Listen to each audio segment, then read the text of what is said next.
Welcome to Becoming an Altar Server, an introduction to altar serving here at Saint Ambrose. Today we're looking at part 3, which is clearing the altar, the recessional, and review. In the last video, we talked about how to set up the altar, and now we're just going to look at the end of Mass, which involves clearing the altar, as well as our final recessional.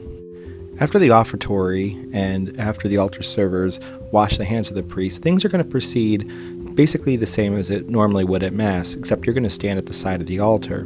When the priest and the extraordinary ministers of Holy Communion go out to the congregation to give them communion, what you're going to do is you're going to go up to the altar and remove what's left. So we're going to take a second and look at what's left at the altar and see where everything goes. So the missal, or book of prayers that the priest reads from, is going to go back to the credence table. If there's a ciborium lid, bring that over to the tabernacle, but anything else is going to go right onto the table of the sacristy. So again, the missal is right here on the credence table, and everything else goes right to the table of the sacristy. Again, unless it's the lid of the ciborium, and that goes, as you can see, over by the tabernacle. After that, you're simply going to sit in your seat until one of the ministers comes to put the Eucharist into the tabernacle, at which point you're going to stand along with everyone else in the sanctuary and face the tabernacle. After that, you'll sit back down. After a brief period of prayer and reflection, the candlebearer that's taking care of the book will open the book for the priest as he gives the final blessing. The final song will begin, and after a little while, the priest will motion to you to get the candles and the cross and prepare for the final procession. This will look a little like a reverse of when you first came in. The candle bearers will stand in front of the altar, they will bow, they will go around at the same time to grab the crosses, they will turn with their back towards the congregation, they will come back down, the cross-bearer will stand kind of behind them and to the left, and then the priest will come forward. The priest will bow, and then everyone will turn around and head out. The cross-bearer will go first in the front, followed by the two candle bearers, and then the priest.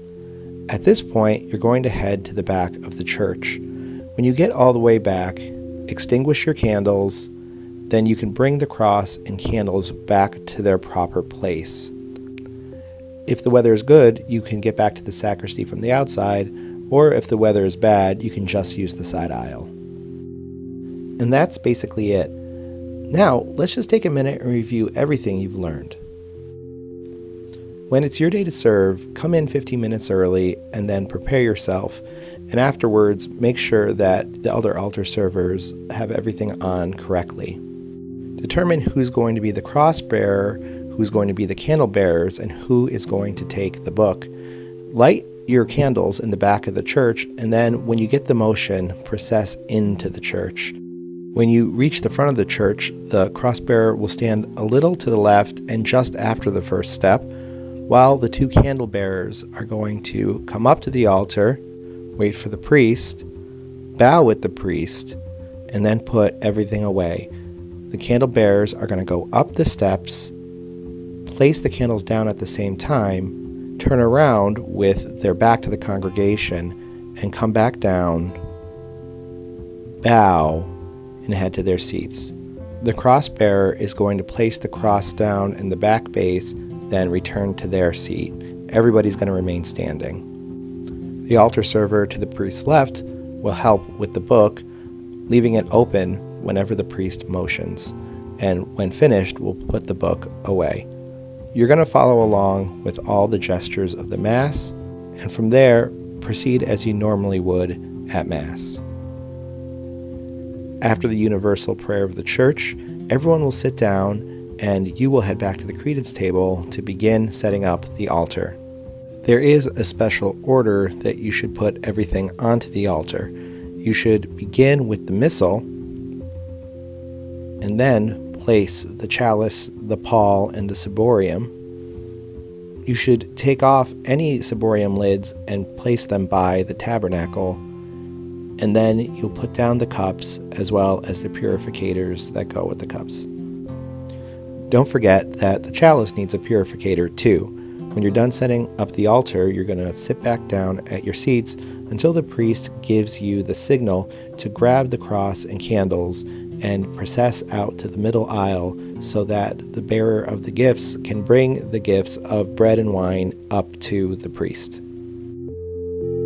When the gift bearers are ready, you're going to lead them to the altar where they're going to give the gifts to the priest. You are going to put the cross and the candles back, and the candle bearers are going to come back around the altar, bow, and then head to the credence table. When the priest is ready, one or two of the servers are going to grab the lavabo jug and bowl as well as a towel so the priest can wash his hands before continuing with the Mass. After that, Mass is going to proceed basically as normal, with the only exception being that you are going to be standing at the side of the altar, standing when everyone stands and kneeling when everybody kneels. After the priest and the extraordinary ministers go out to distribute communion, you are going to clear off the altar, where you're going to take the missal back to the credence table and anything else back to the sacristy table. After the priest gives the final blessing and the final song begins, the priest will motion everyone to get ready to leave. The cross bearer will grab the cross, and the candle bearers will come before the altar, bow, come around to grab the candles, turn around with their backs to the congregation, move back in place while the cross bearer stands kind of to the back and the left of the altar. The priest will come up before the altar. The priest will bow, and then everyone turns around and heads to the back of the church. And again, that's really it. Please feel free to check these videos out anytime you need to remember the things that you need to do at Mass, but don't be afraid if you make mistakes sometimes. Even altar servers who have been doing this a long time may feel that they're still learning, and that's great. The best part about this is that you have a front row seat to everything happening at Mass. You can see things that the rest of the congregation can't see and experience things that the rest of the congregation can't experience. It really is a unique opportunity. We want to thank you so much for considering becoming an altar server, and please know that we love you, we appreciate you, and we're just so grateful that you are a part of this parish and part of our lives. Thank you, and God bless.